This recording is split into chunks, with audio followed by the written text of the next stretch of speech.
my neighbours, good citizens all, I thank you for coming and heeding the call.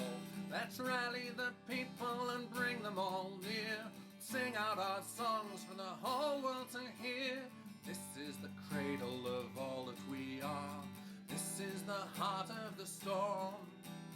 This is the ground where the future was born.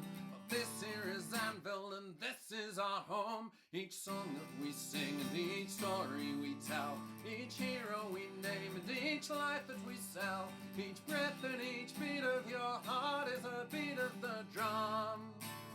Give me drink in my cup and friends who will share it, song on my lips and ears that'll hear it, fire in my eyes to light all the good people I see. I tell you, my friends, there's nowhere that I'd rather be. Before 10 in the morning, we're barely alive. We're like ghosts, we're like spirits, and then coffee arrives. Then heroes awaken and stand by your side. Now gather your courage and sing out your pride. For the storm will not break us, although it may try. The sun may be down and may bake the world dry, but we stand by our neighbours and raise them up tall. Gather your voices and scream out the call. For you are my empire and you are my hall. For you I would fight and for you I would fall. For you are the beat of my heart and the heart of my song. Give me drink in my cup and friends who will share it, song on my lips and ears that'll hear it, fire in my eyes to light all the good people I see. I tell you, my friends, there's nowhere that I'd rather be. So fill up your tank.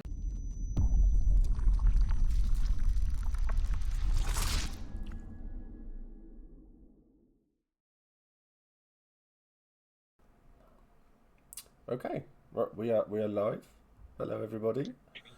Welcome, Hello. welcome to my insanity. Welcome to my corner of the internet.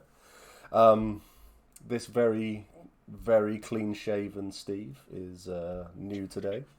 I don't know how I feel. I feel about 7. Yep. R.I.P. beard. Yep.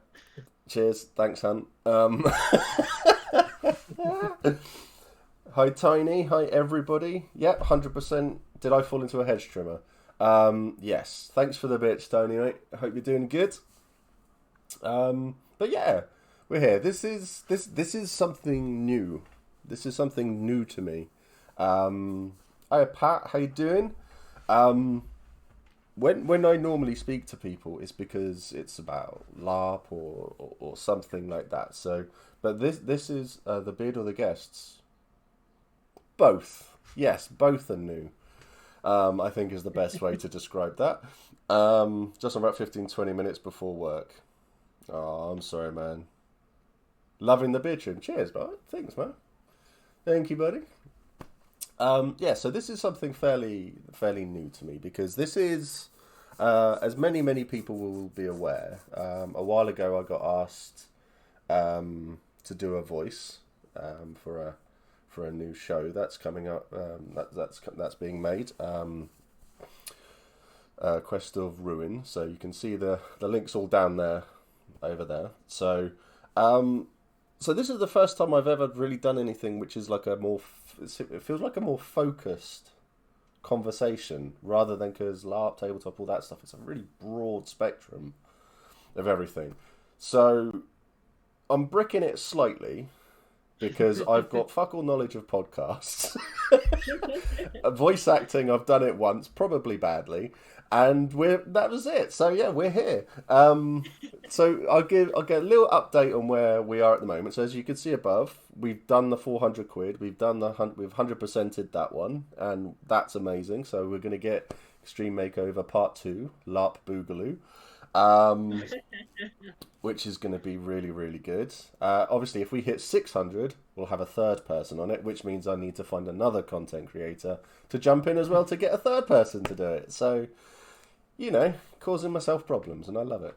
But yeah, that's pretty much where we are. So, Everybody who's been around for Alfie, long time no see, buddy. I hope you're doing good.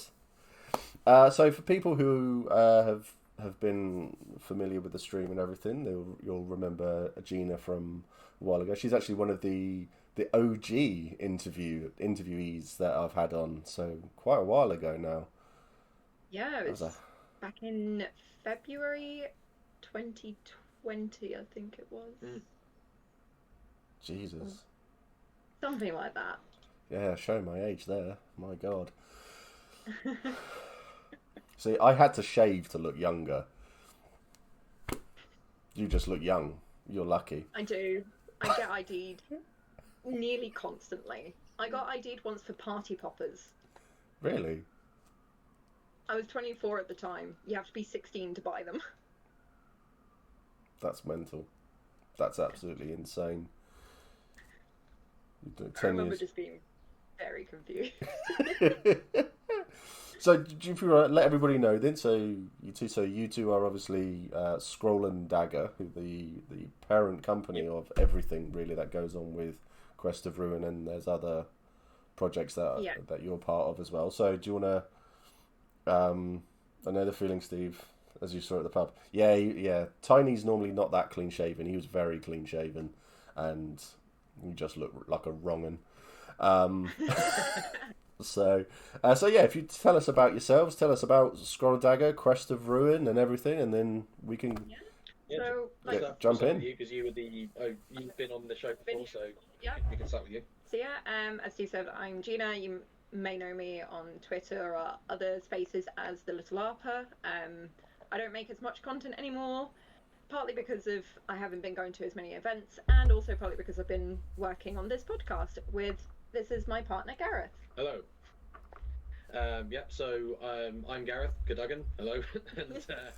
And I'm kind of the creative head of Scroll and Dagger, and then by extension, Quest of Ruin and the other projects that we've got in the pipeline. Have a look at our website, coming soon. Yeah. All that stuff. We do have a third member who I think is working at the moment. Yeah. So he can't be here, but he probably would want to be. So C.L. Barry is the other of the sort of main three of Scroll and Dagger. He's the co-author of Quest of Ruin. Him and me came up with the concepts and wrote the scripts together. Right. And he voices a couple of the characters in the podcast as well. And then we've got some other folks who do the artwork and the music and stuff as well. Yeah. Oh, thanks for gifting us up there, Alfie. That's awesome. Thanks so much, man.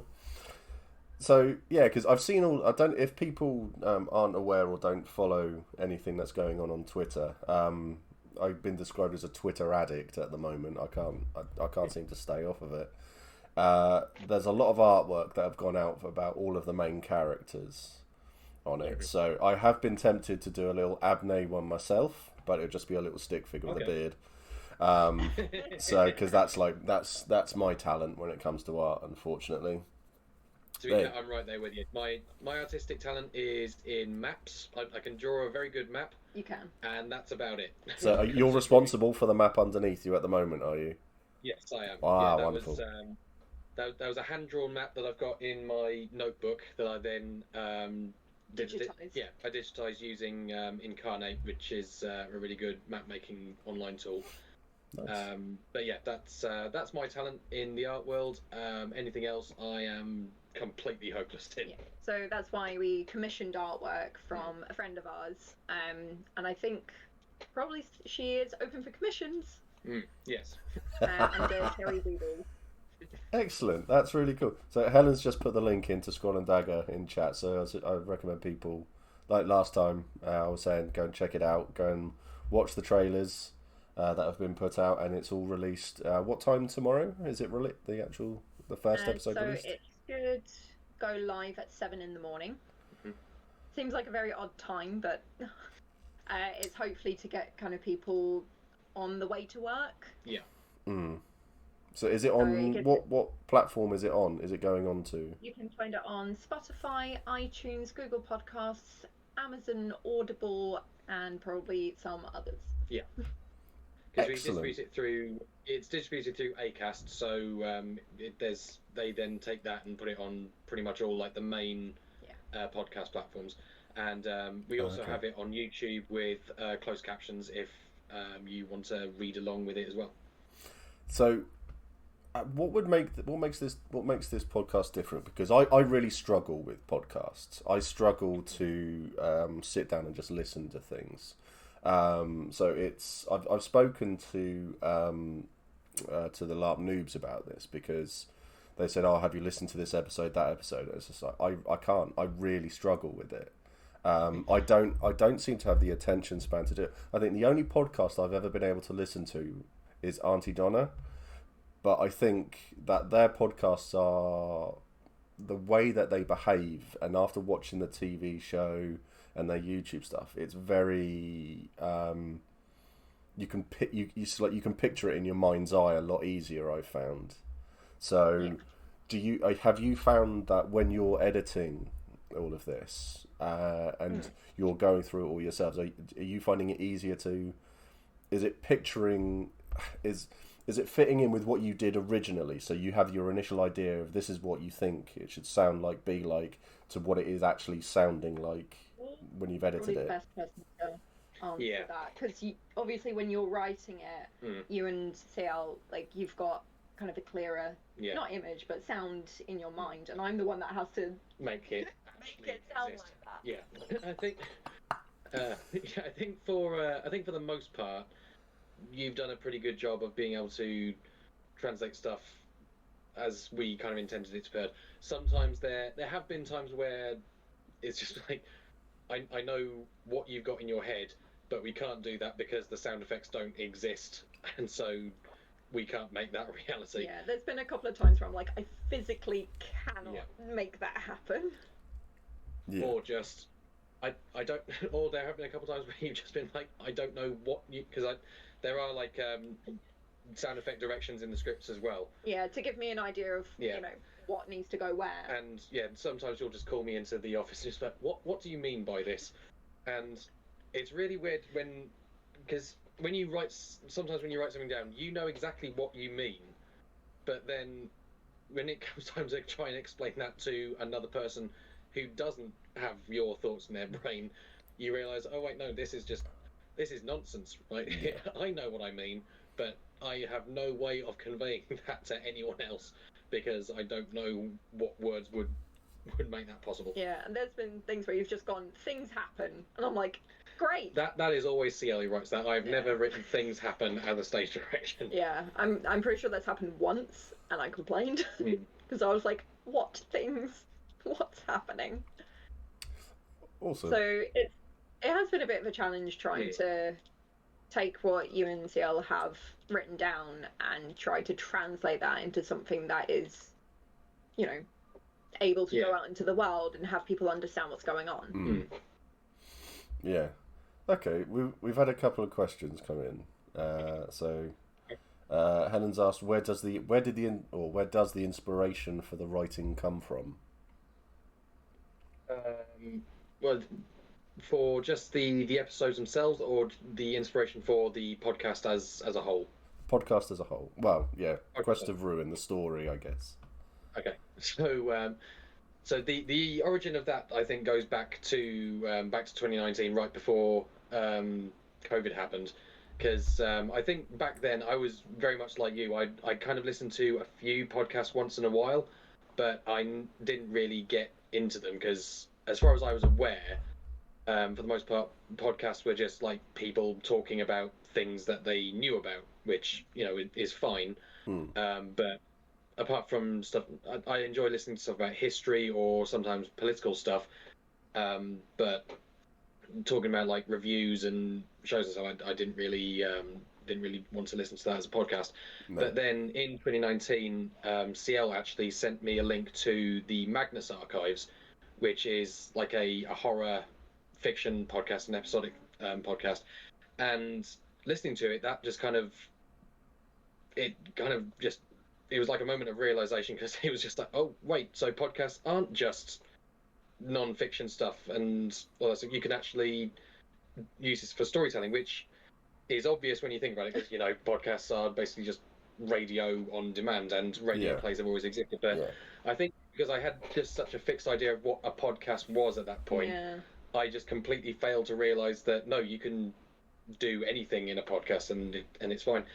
And then after listening to that for a bit, I started talking with CL, and we started thinking, oh, maybe we could come up with something like this of our own, because we both like writing stories, we both like that sort of thing. And then that was kind of the lighting of the fuse of Quest of Ruin, because then we started talking about, oh, what sort of story do we want to tell? Well, we both like radio plays, so maybe we could do something in that sort of format.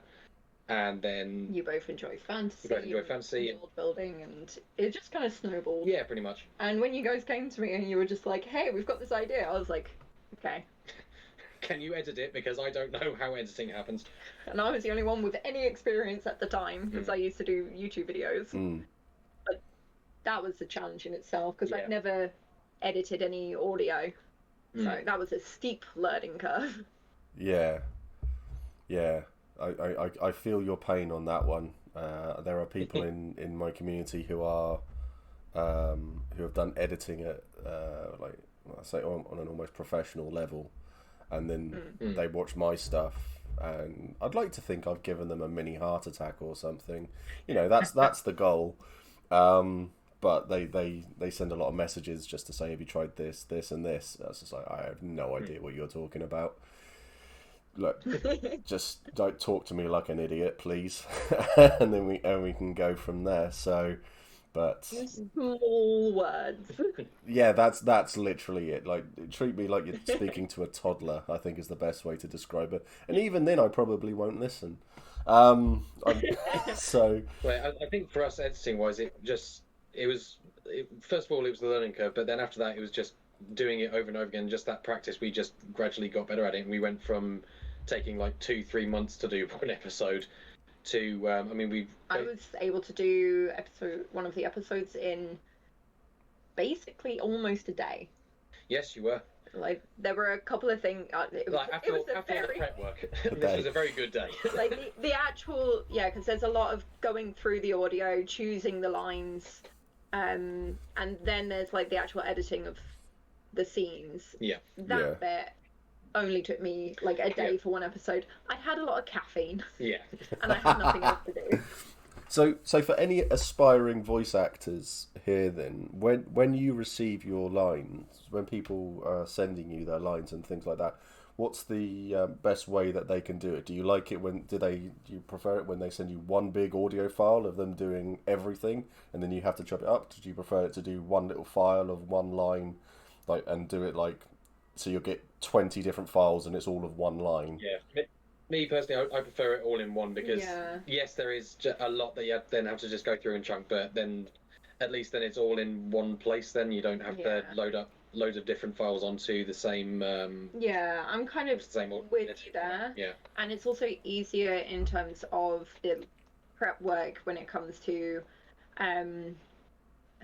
denoising any background like hiss, because sometimes you'll have just like little whirring in the background, just ambient noises of general life, because obviously we don't have a professional studio, and not everyone we know does. Yeah, and you have to deal with Muppets like me as well. Right, which is why we asked for like a few seconds of silence, because that means I can isolate that noise and then use that to get rid of it throughout the rest of the audio, and it's easier for me if I just have one audio file instead of 20. So it's just popped into chat. Sorry, and I don't know how to respond to that. Yeah. Hi, you're on my recommendation. Happy 4th of July, everyone, and the person on your conversation. So, happy Treason Day, everybody. Happy Treason Day. Happy Treason Day. Yeah, I think a friend of mine, Digby, they're very polite. Yeah, you can't tell if they're trolling or not. Yeah. But I was talking to you. Sorry, a bit. I like my tangents. I was talking to Digby last week, and I had a troll come in about a year ago, and they came in just to like take the piss basically, and then they asked Right. what we were talking about. They came to E2. They were going to take the piss out of LARP and LARPers. They now go to Empire. Awesome. It was just because everything that was going on was really nice and wholesome and all of that sort of stuff. So Yeah. it was really, really weird. So, but yeah, thank you, tickets, please. That's lovely. Happy 4th of July. I hope you're getting drunk. I'm not Charlie. Sorry, I thought it was the couple streaming, not you. My apologies. That's why I was thinking. That's fine. You are all good. You are all good. But yeah, happy 4th of July. Raise a beer and can't believe you called me out. Yeah. Always, Mark. Always. But yeah, I'll ticket, please. I will be sure to have a beer for you. To celebrate 4th of July later on. So yeah, you enjoy your day. Yeah, I've completely forgotten. Yeah, my mind's gone blank now. But yeah, we do get some very weird trolls. We really, really do. So Yeah, yes, Ben asked a question. I did see that one as well. Do you use sound effect packs, or are you out in the garden recording stuff? Usually, so there's a couple of websites that I tend to use because they do free sound effects. One is zapsplat.com and the other one is freesound.org. And there's a lot of sounds on there that are completely free to use, so you don't necessarily have to attribute. There are some that are attribution, but you can still use them for free to view content. And then there's some more on the other side where you have to pay for them. Yeah. But we found success mostly in I think free. Depending on how successful we are with this, then in future we would be able to expand and invest more in sound effects. But right now, considering our budget is about a ham sandwich and a banana, we're basically restricted to what we can get away with. Yeah. But there have been a couple of times where I've not been able to find the right sound effect, and we've had to make it ourselves. Yeah. Awesome. There was one where I needed scratching on a door. Yeah, that was just me. No, that was me. Oh, was it you? Because I had longer nails. Oh, yes, of course. Yeah. No, I think I think I've got one of you clanking. Yeah, which we didn't end up using. Which we didn't end up using. So with all of the writing and stuff like that, so I know, well, I've found it quite a challenge because I've never done anything like this before in my life. I'm happy to role play and throw myself face first into anything like that. So as this is the first time you two have done anything like this with the podcast play and things like that. So what's been the, apart from the editing, I'll say, what's been the biggest challenge that you've come across? Getting hold of the voice actors has been the biggest challenge, because work. You have not even been. There's so much. Don't worry. So there's much worse. Oh right, okay. I don't feel so bad anymore. That's not an excuse. Yeah, no. But yeah, a couple of our main cast members are just Yeah. Basically, we love them, but yeah, it gets to a point where I essentially have to rugby tackle them, hold them down, to just record this now. Mainly Matt. Yeah. I mean, luckily we know where he lives. We do know where he lives. If he's watching, coming for you. That's fantastic. I have enjoyed everything, and I think the biggest problem for me now is remembering what voice I did. Well, I mean, the episode that your first episode, it comes out tomorrow, so you can. Oh shit! You can just listen to that. I thought I was on episode like 28 or something. I mean, you are as well, but your Abney's first appearance is in episode 2. Shit. So everyone, go check that one out. That's wonderful. Yeah. I will definitely be endeavouring to actually try to listen to it, because I think something I've always struggled with is taking pride in what I do. So accepting that I've done something that's not been so absolutely atrocious that I've been cut immediately is quite. It came out sounding really good. Yeah, like some of the. Because I think you're aware of this. I don't know if your audience is, but we did originally have a different Abney Mm. who wasn't able to return to do later episodes, which was a bit of a problem. We couldn't just have the voice of Abney change in the same season. Yeah. So, you know, when I approached you and said we kind of have an emergency, you know, one, we really appreciated that, and two, it was such a different Abney. It was, yeah. Because the first one, he kind of played it as more kind of like more sort of Fast paced. Yeah, more of a fast-paced kind of more aggressively annoyed kind of dwarf, whereas yours is more of a simmering. Yeah, simmering anger. I think is which I think fits the character better. It does actually, yeah. But I'm also talking about the effects of Abner's work because we have his first line is done through like an intercom thing. Oh yeah. I don't know what I was saying earlier about the restricted budget, but considering that, it sounds really good in my opinion. I did that. You did do that. So where's all the So you've mentioned budget a few times then. So where's the so Acast is obviously. That's free. Is that free? I thought if you were putting it out, free. using it to go out to everything, I thought you had to pay for that. No, so there are like paid tiers, I guess. Yeah, packages. But they only really help you once you've kind of already got an audience, because then that those packages bring in like influencers and advertising stuff. And there's more integration. Yeah. There's less stuff you have to do manually, which I learned recently. Okay. Because I sat there and had to make sure it all went on the catalogs. Do you remember last week? Okay. I think the paid ones, it does that. Yeah. For you almost. Mm. So there is a difference between obviously the free one, but I think they kind of figured that no one would ever do anything if it wasn't free. Yeah. So I think the idea is you start off with the free one, and then once you build up your following a bit, then you upgrade and and it pushes more like marketing and stuff like that. Yeah.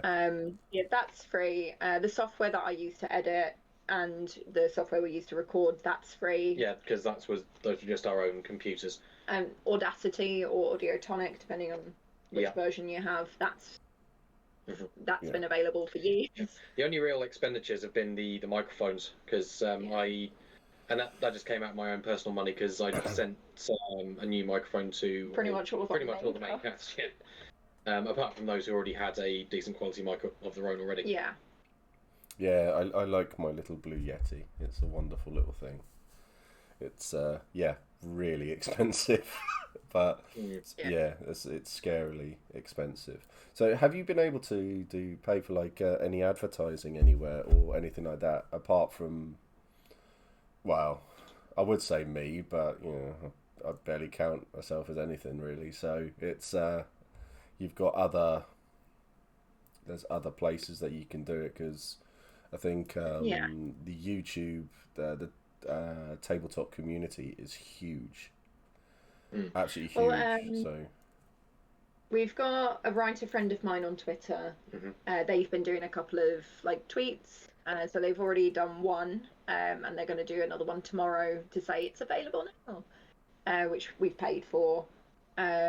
We've got Bree. She's, I think, I haven't been able to check because I don't use Twitch, but she did agree to put a banner of ours on her starting soon. Yeah, similar to what you've been doing.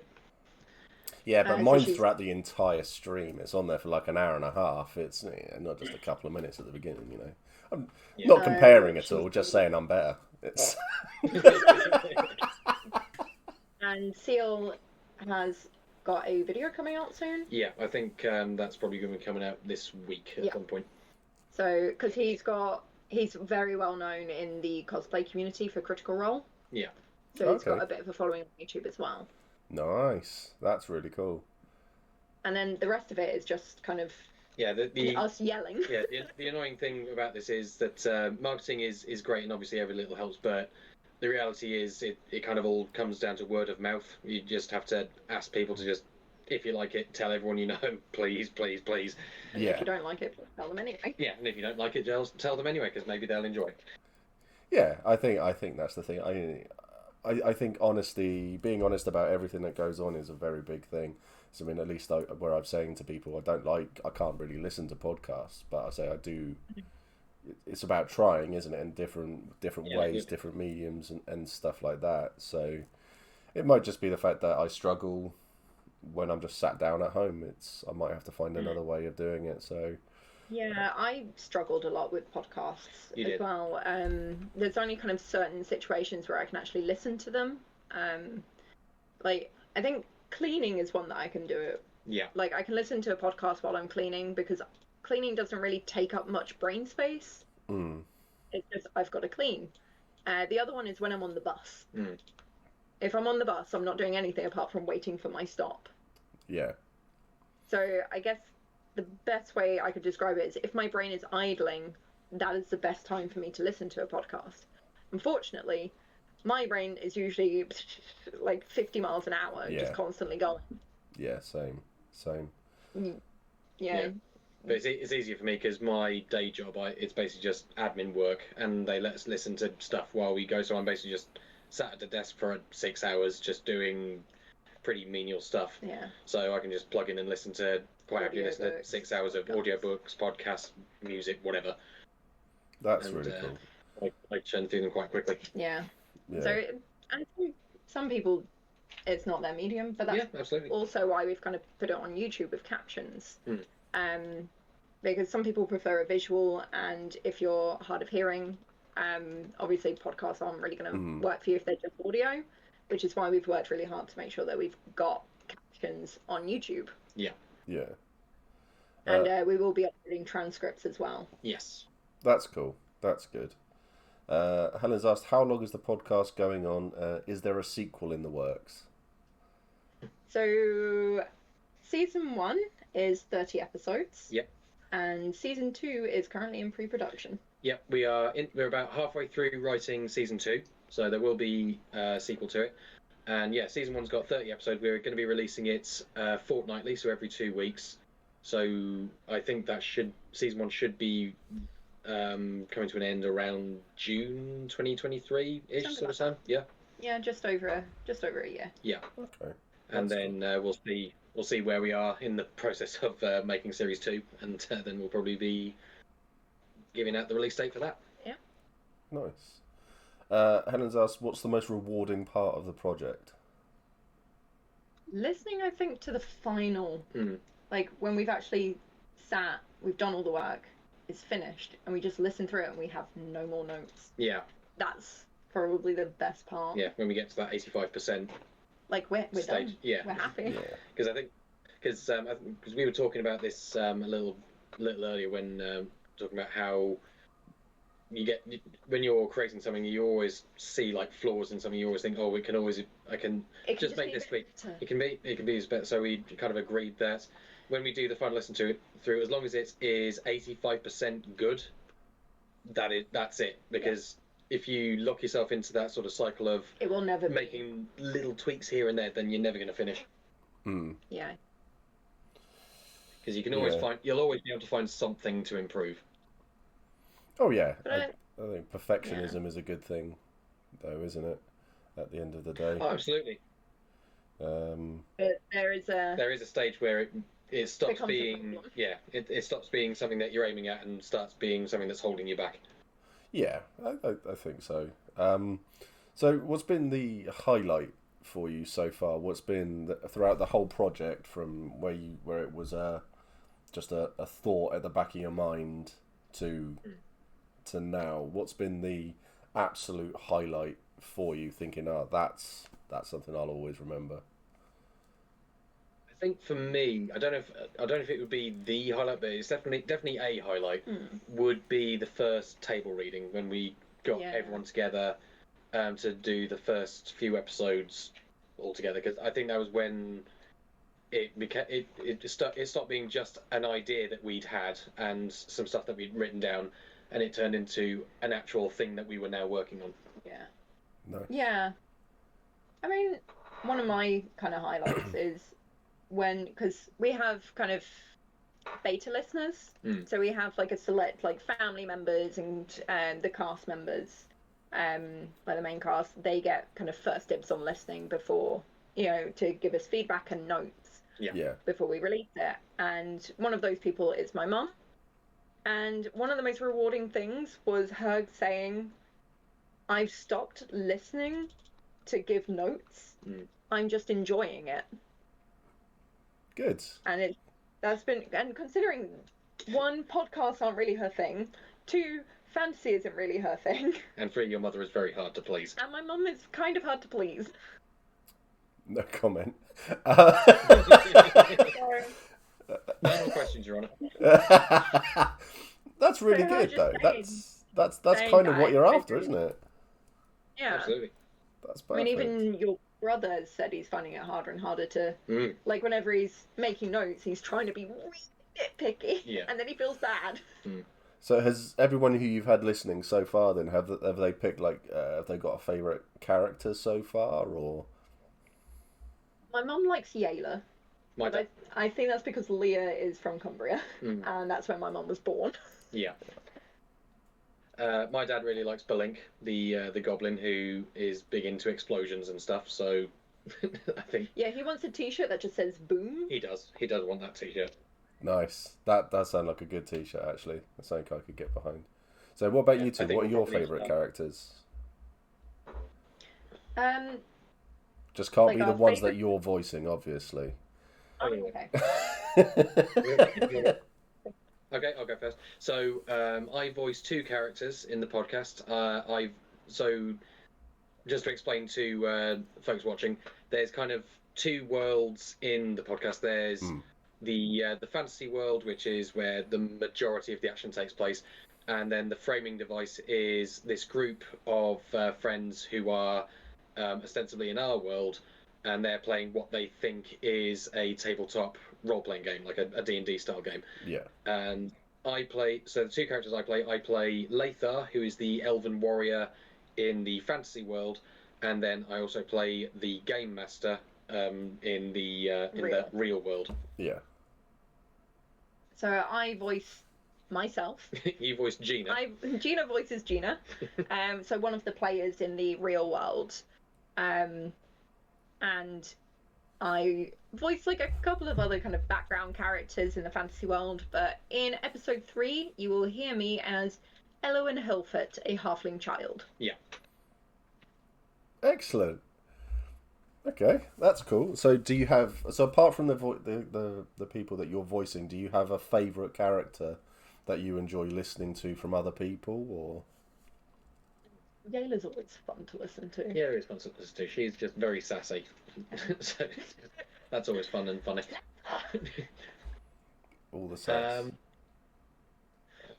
There's a character that you listen to. There's quite a few. I do always enjoy Americo's performances as Varith. Yeah, Americo is wonderful. Mm-hmm. Yeah. So Americo is one of our main cast members. He portrays Varith, who is an Ashlander mage. And in the fantasy world, the Ashlanders are they are half elven. Yes, they're half elven. I'd say half elven because that I don't know how to explain. Basically, the Ashlanders are descended from two specific groups: a specific group of wood elves and a specific group of humans who were like a desert-dwelling nomadic culture. And then those elves and those humans came together, and they basically intermarried so much that they just became one people. Yeah.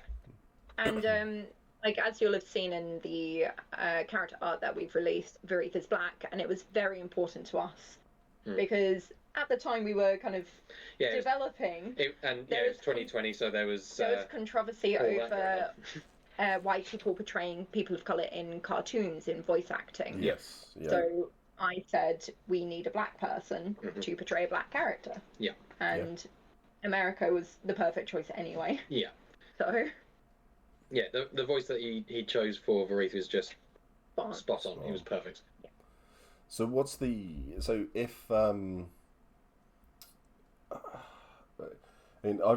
always said, like, for my Twitch channel and my community, that I'd love to be able to go up to PD and say, here, I've paid for everyone's event. That's my pipe dream goal for this channel, to pay for an event for everybody. What's your pipe dream for the podcast play for Quest of Ruin or Scroll and Dagger as a whole? What's the sky's the limit here? What's the absolute dream here? I think at the moment I would love to be able to do like a live show and panel at like a Comic-Con or something. I think that's... And have it as a proper business? Yeah, and have it as a proper business as well. If sky's the limit, guys. Yeah, yes. Big. If the sky's the limit here, then both of us being able to quit our jobs and do this as an actual full-time gig, I think that would be what I'd be aiming at. Have you thought That's about? probably a long way off, but Well, you work hard at things and you'll get there. I'm certain. I've always been that you can tell more from the people. It's not so much they could have the best production value and the best, and they throw all the money in the world at something, but if they don't give a shit, then you can tell. You can just tell by the way that they behave, their mannerisms, their tone, and stuff like that. But if you are watching it and you can see that the people involved, they care about it, and the passion is there, then that's what you want more than anything else. It's like I struggle to speak to people who don't care. Yeah. But I always find it really easy and really nice, and everything flows when the people you're talking to actually give a shit, and it's really nice. Yeah. So I can always pick that up for you. I'm not just saying I'll always tell the truth, and it's been absolutely, and I'm really enjoying this. So, have you thought about doing other parts? Because I mean, obviously do you both play like tabletop as well and D&D or something when of we that can. sort? Yeah, when time allows, yes, we do. Have you thought about, with regards to Scroll and Dagger, so a side thing from Quest of Ruin, just streaming like a tabletop game or something like that, stepping into that critical role sort of? Yeah, I think that would be great to be able to do that. I think before we could do that, we would have to build a larger following. Yeah, we need to build our following, because I think the problem with that sort of streaming is because watching it is such a time commitment. Basically, you need people to actually want to watch from the get-go, because like with Quest of Ruin, the episodes are only 20 minutes long, so a newcomer can just come and listen to like 20 minutes, and by the end of that be like, okay, this is something I'd like to listen to, or not for me, whatever. Yeah. But with a real-time play thing, those sessions go on a long time, and with like Critical Role or Dimension 20 and stuff like that, because you know who they are, you can go into that thinking, oh, I do want to spend 3 hours watching these guys play D&D, that sounds like fun. But if you see something like that being played by people that you don't know, I think you're probably less likely to. You need to actually want to watch it from the get-go. Okay, because I mean, I've always struggled with Critical Role. I find it a bit boring, but that's just my own personal preference. Then you get like, hi everybody who's just turned up. Hello. Hi everyone. So people, so I can watch like Tabletop Weekly. So watch Mark and do Erois and stuff like that. I find that more interesting, because I think that the people give over their personalities a lot more. But then you get to, there's one that Helen loves to watch, that Hat Films played. She'll have to tell me what it's called now. I think it's Dusk City Rollers, I think it was called. Okay. And it's insane. That sort of game, Dusk City, and it's absolutely insane. I really recommend it to everybody. It's so funny to watch, because it's not a typical tabletop game. And I think that sort of thing would lend itself to people who are just looking at starting up and just potentially looking to get involved in that sort of thing, because it really leads to people who want to put more of their personality out there, rather than, because the D&D world it's there, it's set, it's around Dusk City Outlaws. There we go. Thank you, hun. and it's very, very much there. So I think that would sort of lead, but that's my 2 cents on it. Anyway, Yeah. so when you created Quest of Ruin and you came up with a story for everything, did you find that you were spending a lot of your time?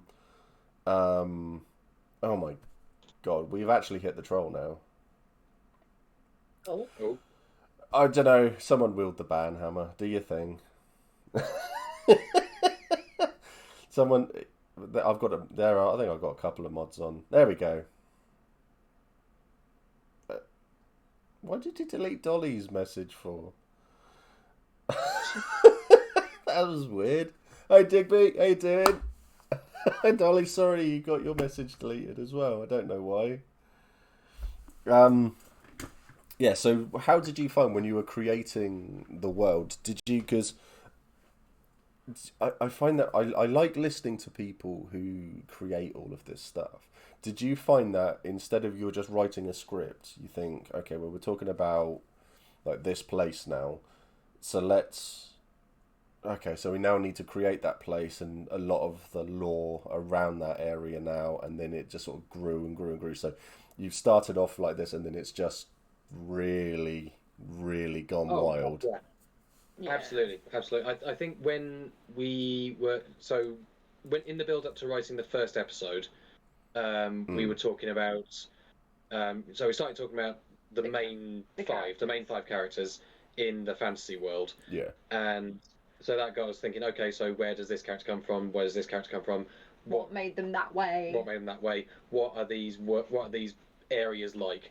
And so we had four, I should say, because one of the characters is a Fae, so she's from the Fae realm, so sort of parallel dimension stuff going on there. But we had like a few distinct areas kind of drawn up. Yeah. And then as the story went along, as we worked our way through the scripts, it just kind of became, okay, so where are they going now? Okay, they're going to this Frozen North place. Okay, what's there? We need to make a Frozen North place then. So what's there? Where are they going? What are they doing? Okay, do done. Okay, where are they going next? They're going down here. Okay, we need something needs to be there. So let's put that in. There was a point where, because you'd already made the map, but there were just large blank spots. Yes. Yeah.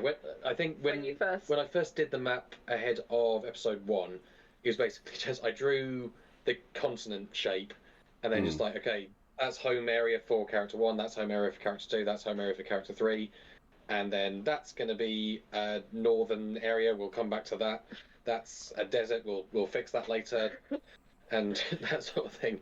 And then it kind of just some blank spots. Yeah, huge blank spots. As you've kind of gone through later episodes, and obviously as you've been working on season 2, you've just been adding more and more. It became a sort of a weird inverse of a connect the dots, really. Yeah. It's like, okay, they're going here, paint in that bit. And then why am I thinking of Wallace and Gromit when Gromit's on the train and he's putting Not a million miles off. That's awesome. So you've been slowly like laying the foundations, laying the tracks, as it were, for all of this. And have you found then that you've gone through, you've made something up and you've gone, right, this is what this is going to be, this is what it's going to, and then you've just reread it like a few days later and gone, I hate everything I've written there and I'm going to remake everything. How often have you done that? Oh, there have been a couple of times where, because the way that me and Sierra write the scripts, he'll do like a little bit, he'll do a scene, and then I'll come in, look it over, make any adjustments, and then I'll write like the next scene, or we'll just do the bits You'll that like we leapfrog each other. Yeah, or so we'll either do it like that, or he'll go in and do like, if we know it's going to be like a very lore-heavy episode, because I typically deal more with that side of stuff, because I do all the world-building stuff. Yeah. So if we know it's going to be one where we're doing a lot of history stuff and world-building stuff, then he'll go in and lay like the foundation layer of the story, and then I'll just go in and lore dump all over it, and then we clear it up after I've done that. But there have been more than a couple of times where I'll just have written like a whole scene, and then just in the notes next week, just be like, I don't know where I'm going with this. Call me later. We need to discuss this because I've just written a whole thing here. I don't know what the end game of this is going to be. I just know that this has happened, and we need to figure out how this is going to resolve. So did you have a lot of important things figured out from the start then? So the bad guy, how it will end, key plot twists and turns as well. And you thought, I need to do this. Yeah. Looking from the outside, I think you had the last episode. You knew how you wanted season 1 to end. Yes. It was just a matter of guessing that. Yeah. When we started it, we knew we were going to make it this long. And in the first season, we need to hit these points. So they need to go here, they need to do this thing, then they need to go here and learn this, then they need to go here and do this thing, and then they'll get to the end, and that'll be it, and that's fine. Yeah. But then, so we knew the basic targets that we were aiming at. They need to learn X thing. They need to go to Y place. But in terms of like the like the individual episodes, those were apart from the stuff that we knew had to happen. We did kind of throw sticks at a wall. Yeah, sometimes there was a little bit flying by the seat of the pants. Yeah. Sometimes, but I think it turned out quite well because there's a couple of episodes that I really do enjoy. Only a couple. Oh, well. The ones with me in it, which is all of them. But episode 10, I really like. Yeah, that's the thing. I'm just trying to think of it. I'm like, I can't spoil anything. No, that's the tough bit.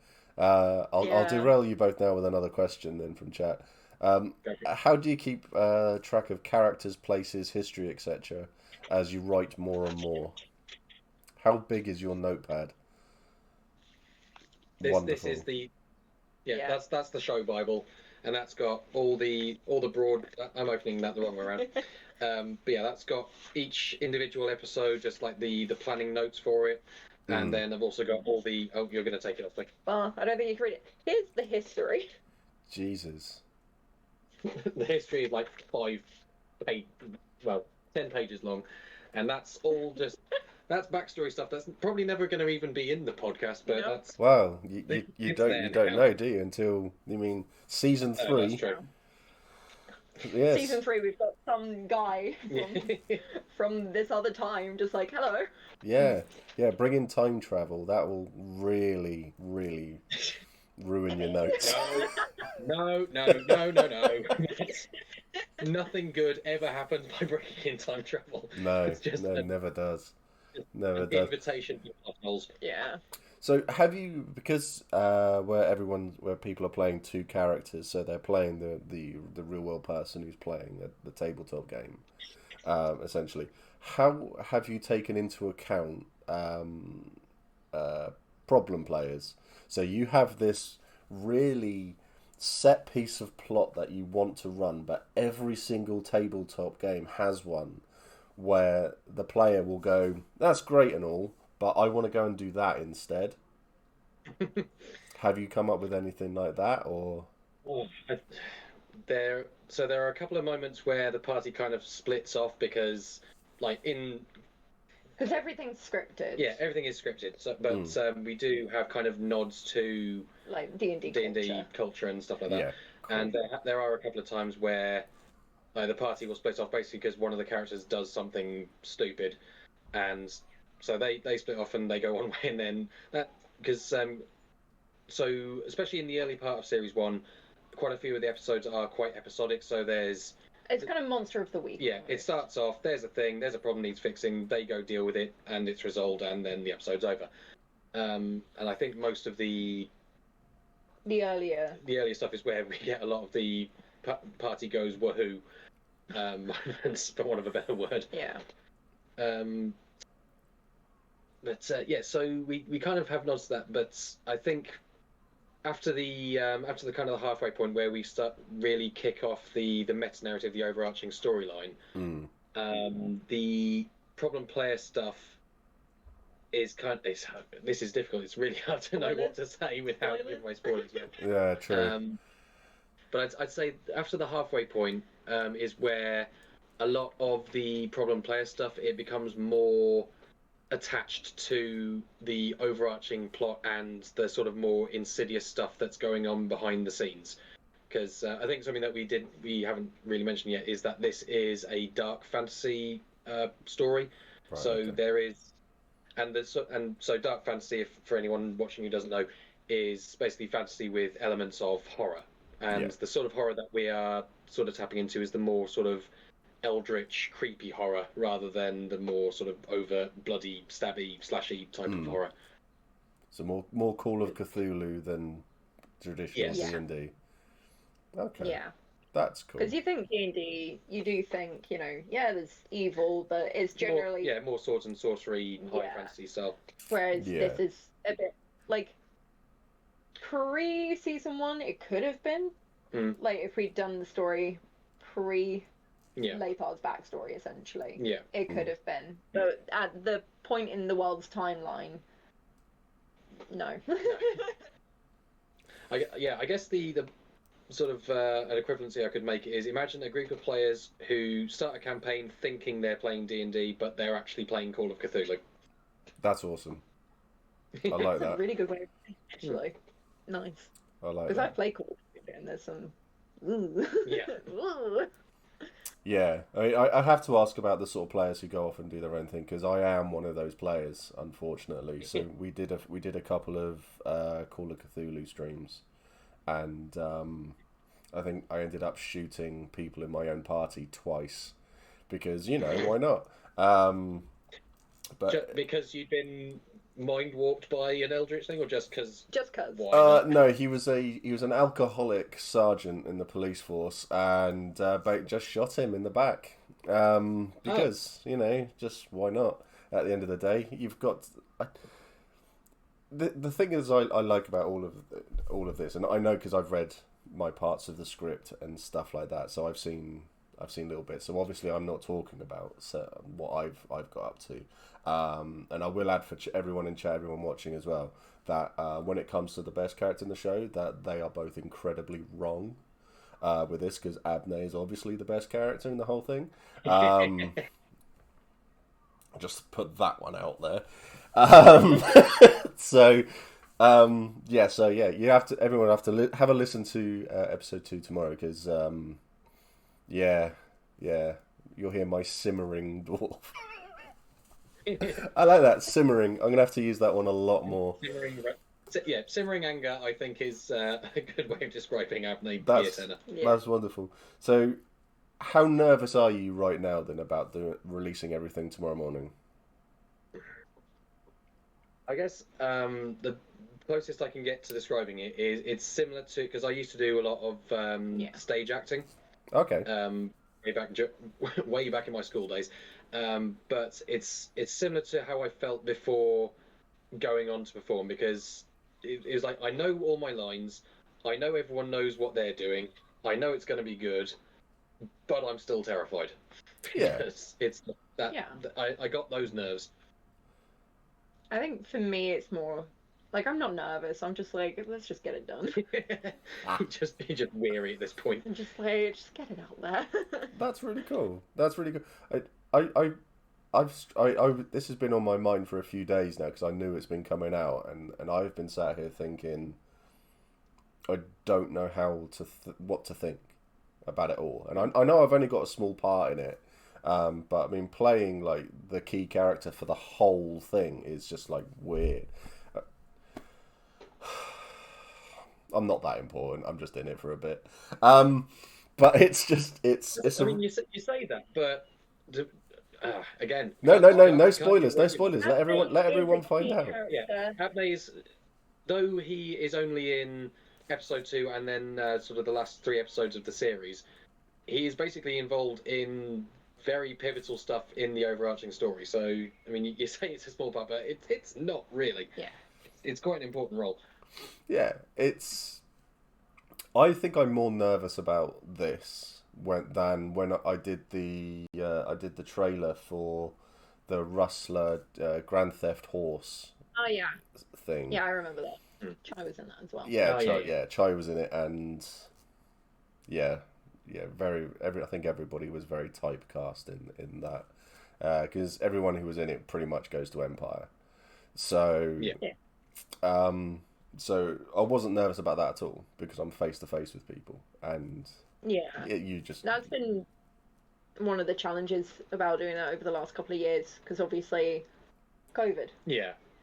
We're having to do a lot So of all the things. recording is done remotely because it has to be. Yeah, apart from me, who lives here. Yeah. You, who lives here. And Cassie, who visits here. And Matt, who sometimes just walks into our house. Yeah. Wow. Like a stray dog. Like a stray dog. Fantastic. He's my oldest friend, so we basically just got that relationship. It's just like, hi, I'm here now. Okay, cool. Yeah, there have been times where you said... grab a drink from the fridge. Yeah, where you said Matt's coming over and I go, when? And you go, I don't know. Yeah, I don't know, he'll turn up at And then like 2 hours later the door will open. Yeah, I have to admit, my friend Kit, I have been known to just turn up at his house and just walk in, and then I'm found sat playing with the dog. So that's not even a euphemism, but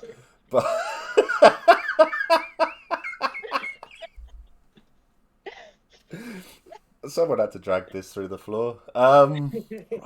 Surprised it took this long. Yeah, it took an hour to get there. So It did. Yeah,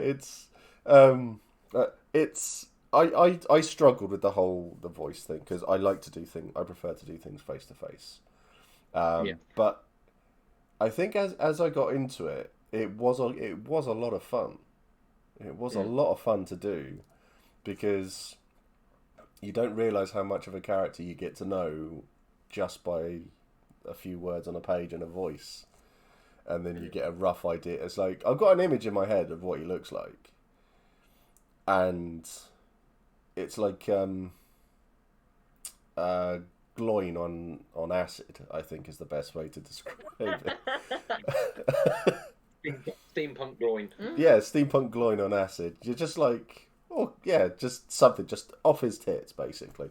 That's literally the way. It's the sort of image I had in my head on him. Probably completely different to how you've imagined him, but it's. I don't know. I quite enjoyed that, and I'm looking forward to listening to it just to see where he fits in and how things go, and it's gonna be really interesting. I suppose I've never thought of that either. Just the people who come in, they do a bit part, they give me their lines, and then they're like, now what? hello? How does that slot in? Yeah. Because obviously I get to hear my lines and I hear everyone's lines and I fit it in with the world and the sound effects and the ambience and blah blah blah. So I've never really sat and thought about just like someone going, here are my lines. Thanks. Yeah, it's like people contributing like a few pieces of a jigsaw puzzle. Yeah. It's like you're the one who puts it all together, so you get to see the complete picture. But the people who they've only seen those pieces of the jigsaw, so they got no idea what's going on. No, and it's great. I mean, I quite like that because you get. I mean, I've seen my bits, and yeah, stuff happens, but you have no idea the actual plan for it and things, and it's. Yeah, it's very, very interesting. I'm looking forward to it. I really am looking forward to it. I'll have to try to find that. Is it? Are you on Spotify now? Are you? Have you got? We are indeed. Yes. Yeah. You can find all 3 of our teaser trailers on Spotify. Yep. Among other podcast providers. Yep. Yeah. So we got the 3 teasers up, and then the first. Is it under Scroll and Dagger? Is it? No, you search Quest of Ruin, I think, for. You might be able to find it. Yeah, maybe. Quest of Ruin is probably easier. Yeah. Quest of Ruin. Oh yeah. Yeah. There we go. So for people who need to find it, okay, I'll just get it on my phone. There we go.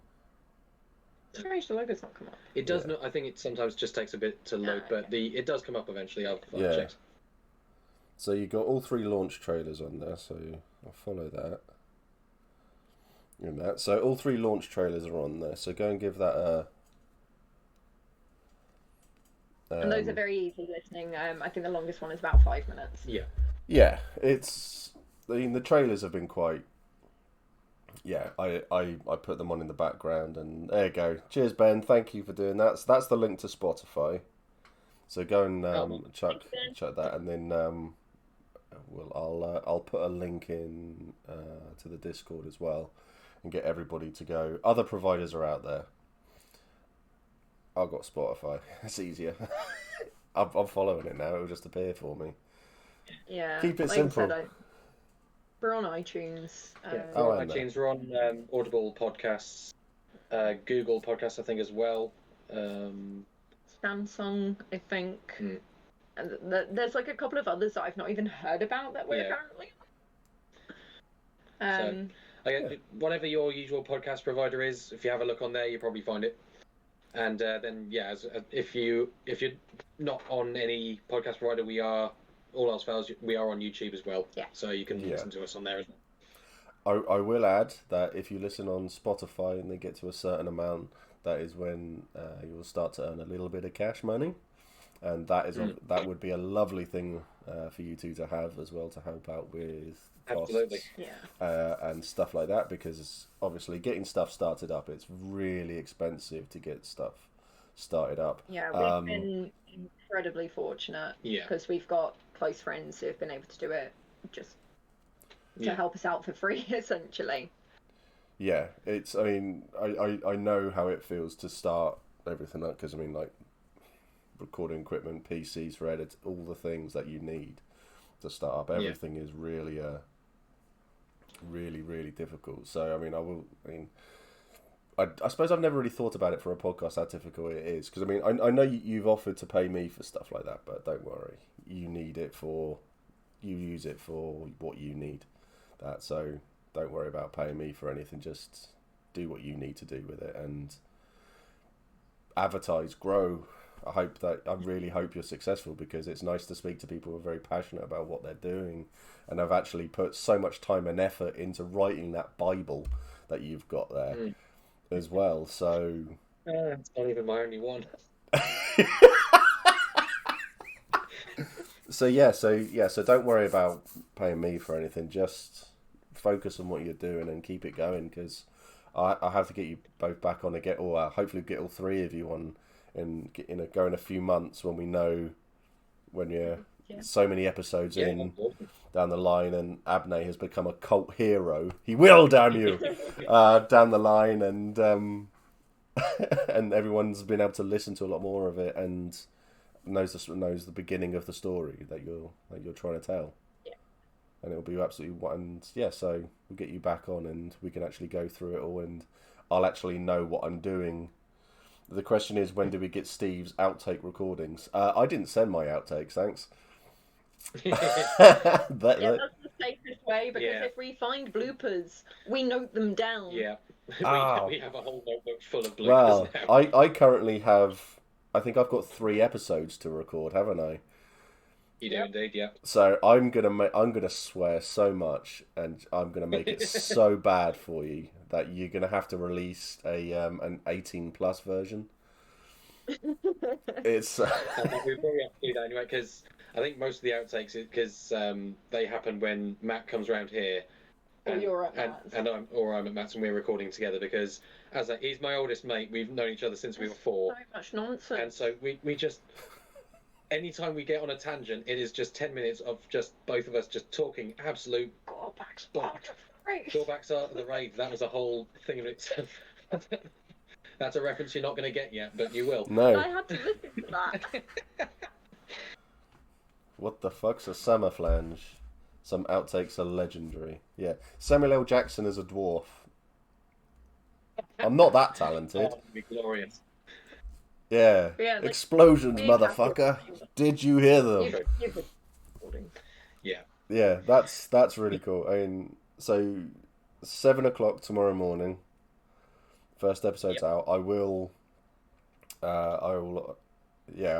be up anyway in the morning, because I've got to get a certain demon chart, and if you give a poor man a fish, he has a fish. Yeah, that's truer words have not been said. I appreciate that one. But if you support us on Patreon, you get early access to episodes. Yep. Just saying. Yeah, we did. So yeah, so as subtly hinted at there, I've never claimed to be subtle. no, bro. No, Yeah, Scroll and Dagger no. does have a Patreon now. We're probably not anticipating much activity on there for the first few weeks, but hopefully we can build something on there as well. But yeah, that's one of the rewards we're offering is early access to episodes because we've got quite a few of them in the bank now, so we'll be able to release those. What, are we doing them the day before release? Yeah. But we might think about changing that a little ways down the line, depending on how things go. Yeah. So the first couple of episodes are out already then for patrons, are they? Yeah. They are indeed, yes. Have you had If feedback? anyone wants to listen to them 11 hours early. Have you had feedback already then from your patrons? And all good? No, we don't have. We don't have You don't have any patrons? Right. There we go. Yeah, so we'll they have a Patreon as well. It's all so if you go to scrollanddagger.com, it's all everything is there. All the links to absolutely everything that they've got is there. So yeah, if you've got a few quid to chuck their way, believe me, as someone who also has a Patreon, everything helps. It really, really does. So one of our goals is to hopefully have me go part-time Yeah. at work. So that you can edit full time. So I can edit more and have some time to myself, which Yeah. would be nice. Yeah, sorry about that. It's a good thing I love you. Yeah. welcome to today's round of Troll or Just High. Yeah, we're getting a few today. Unfortunately, well, I say unfortunately, I have the fact that I'm an ally on my Twitch. So LGBTQ, trans, everyone, I am an ally. And I'm probably more violent and vicious than most allies are out there because I will defend everybody. Gloria. So I get a lot of trolls, a hell of a lot of trolls. Some of them are just dumb, really, really dumb. But still, some of them are quite fun as well. But I quite like if you give a poor man a fish, he has a fish. So simple, nice. I like it. But yeah, so we'll get you back. We'll get you both back on, or all three of you hopefully back on. We'll do it in a couple of months. So we'll let your first few episodes. Yeah, we should be up to episode 6 or 7 by then. So 7. yeah, that'd be. So we'll have a rough idea of the direction the story's going in before you throw in a first tangent to take everybody in a different direction. So I know we'd love to hear like theories. Yeah, that people have anyone's on got any different fan theories, things. then that'd be grand. Yeah. yeah, because I know a few people I've been talking to about this. They've already said that their work is taking them off into places, so they need podcasts, they need things to listen to, and that. So yeah, so that will be. So I've been suggesting this to people already. I will obviously I will tweet all of this out as well to hopefully get more people coming in your direction and hopefully help out. It's the least I can do, really. It'll be cracking, and and I think at the moment it's word of mouth and rating and reviewing and subscribing. That's probably what helped most at this point. Yeah. But yeah, any assistance, any help, any support is very much greatly appreciated. Yeah.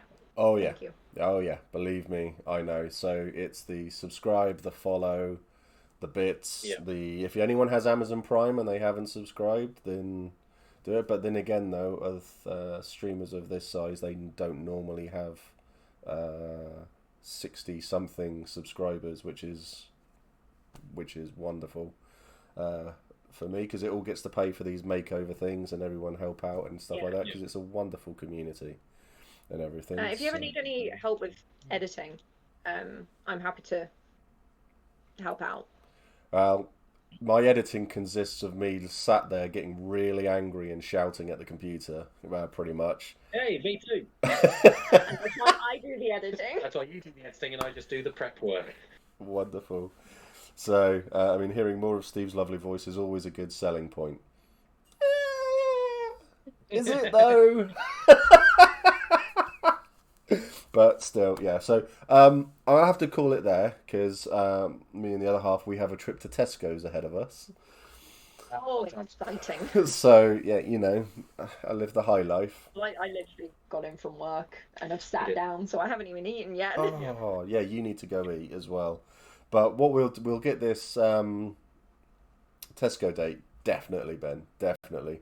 But yeah, there's all of my links to everybody in chat. Join us on the Discord, Patreon, Twitter. Yeah, Facebook's there as well. I hate Facebook, but Facebook's there as well. Yeah. Yeah, go. It technically exists. Yeah, go to Scroll and Dagger. Go and give them a follow, because this is, well, you get to hear my voice as well. I'm sorry for everybody who listens. But yeah, we'll get you back on in a couple of months, and then we'll go through everything and all of that. So, Ben's going to town at the moment with your links. Absolute legend. I don't pay my mods either. This is, yeah. I just hope they don't unionize. Thank you very much, Ben. Yeah, really appreciate that. Thank you. Yeah. So thank you so much for doing that, Ben. Thank you so much for coming on. I mean, I know this was only an idea. What, last week? I think it was. And so, Something like that. yeah. So yeah, thank you so much for coming on, and didn't give me a quick Thanks for having contact us. manually. No. Oh, anytime. I love to chat to people, and I love to go through all of this. Normally I'd raid, but I need to rush to Tesco's, so, so that's not happening tonight. So apologies to everybody.